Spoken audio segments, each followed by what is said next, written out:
영어학의 한 분야인 대화 분석에 대해서 소개해 드리겠습니다. 우리는 대화를 통해 사람들과 교류하고 관계를 형성합니다. 대화 참여자들 간의 사회적 관계나 이해도, 대화가 이루어지는 장소 혹은 상황에 따라 오고 가는 말이 달라지곤 합니다. 엄마와 딸, 선생님과 학생, 의사와 환자의 대화 등에서 알 수 있듯이 대화에는 여러 형태가 존재합니다. 그리고 우리는 이런 다양한 형식의 대화를 하면서 목적을 달성합니다. 대화는 사람들의 일상에 스며들어 따로 분석하거나 세세하게 살펴보는 경우가 드물지만 대화를 분석하는 것은 매우 중요한 의의를 갖습니다. 왜 하필 이 시점에서 그런 말을 하는가의 물음에 대한 결론을 통해 대화의 목적을 보다 효율적이고 효과적으로 달성하는 방법, 그리고 그 대화 흐름의 진행 과정에 대해 알아볼 수 있습니다. 또한 실질적으로 우리가 살아가면서 대화를 나눌 때 효과적인 목적 달성을 위해서는 어떤 대화 기법을 활용하면 될지에 대해서도 알 수 있습니다. 그렇다면 대화 분석은 어떻게 하는 것인지 살펴보겠습니다. 우선 대화 분석을 하기에 앞서 자료를 선정해야 합니다.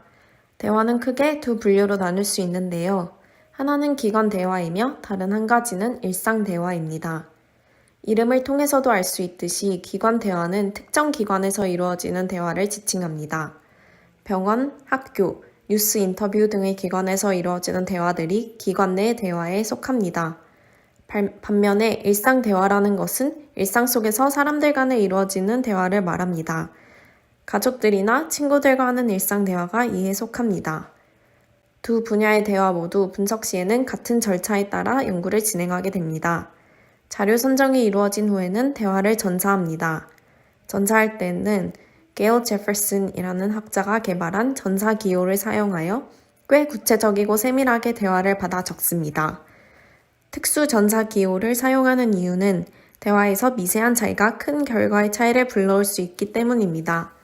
전사가 끝난 후에는 본격적인 분석에 돌입하게 되는데 이때 유의할 점은 전체적인 대화에서 공통적으로 드러나는 특징들을 연구자가 분류하고 세밀하게 분석하며 의미 있는 발견을 해야 한다는 것입니다.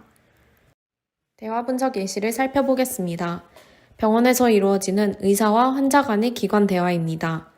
의사는 환자에게 간결한 인사를 한 후 바로 본론인 진료에 들어갑니다. 환자가 병원을 찾은 이유에 대해 묻고 환자가 증상을 설명하며 대답하자 의사는 음주와 흡연 여부를 물으며 건강 상태를 확인합니다. 환자가 질문에 답을 하고 생략된 대화 이후에 의사는 적절한 진단을 내린 후 약 처방을 해주고 대화는 끝이 납니다. 좀 더 자세히 대화를 분석해보자면 의사는 환자에게 음주 빈도를 묻자 환자는 하긴 하는데 자주는 아니고요 라고 답하고 의사는 구체적인 횟수를 묻습니다. 이러한 질문의 전제에는 사람마다 잦은 음주의 기준이 다를 수 있기 때문에 보다 객관적인 판단을 하기 위해 의사가 음주 및 흡연과 관련된 추가 질문을 했다고 볼 수 있습니다. 다음은 일상 대화의 예시입니다. 기관 대화와 비교해서 친구들 간의 일상 대화에서는 특별한 목적이 존재하지 않습니다. 그렇기 때문에 기관 대화처럼 대화가 짧게 종료되지 않습니다.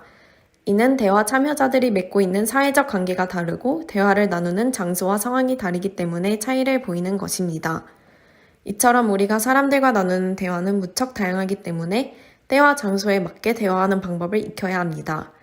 즉, 병원에서의 대화와 비교했을 때 대화의 종료 시점과 목적이 비교적 불분명함을 알 수 있습니다.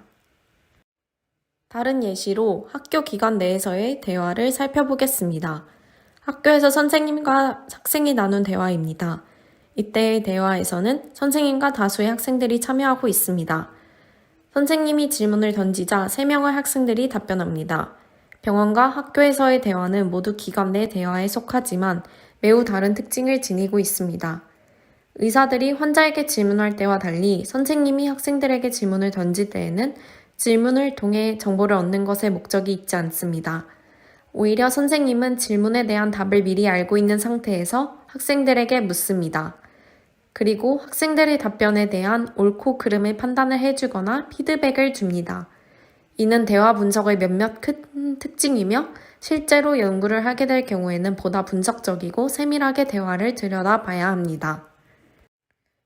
즉, 앞서 살펴본 예시들을 참고하자면 병원, 학교에서의 대화, 혹은 친구들 사이의 일상 대화에서 왜 그런 말을 그 시점에 했는지, 그리고 기관 혹은 참여자들 간의 관계를 고려했을 때 나타나는 대화의 특징들을 알아보는 것이 대화 분석의 목적입니다. 대화 분석한 결론은 우리의 일상생활과 굉장히 밀접한 연관성을 가집니다. 예전에는 일상처럼 흘러가던 말들이 대화 분석에 대해 배우고 난 후에는 새롭게 들리거나 보일 수 있으며 좀 더 효율적이고 효과적으로 의사소통하면서 대화 목적을 달성하기 위해서 실질적인 기여를 하는 방법에 대해 파악해 볼 수 있습니다. 이상 대화 분석에 대해서 소개드렸습니다. 감사합니다.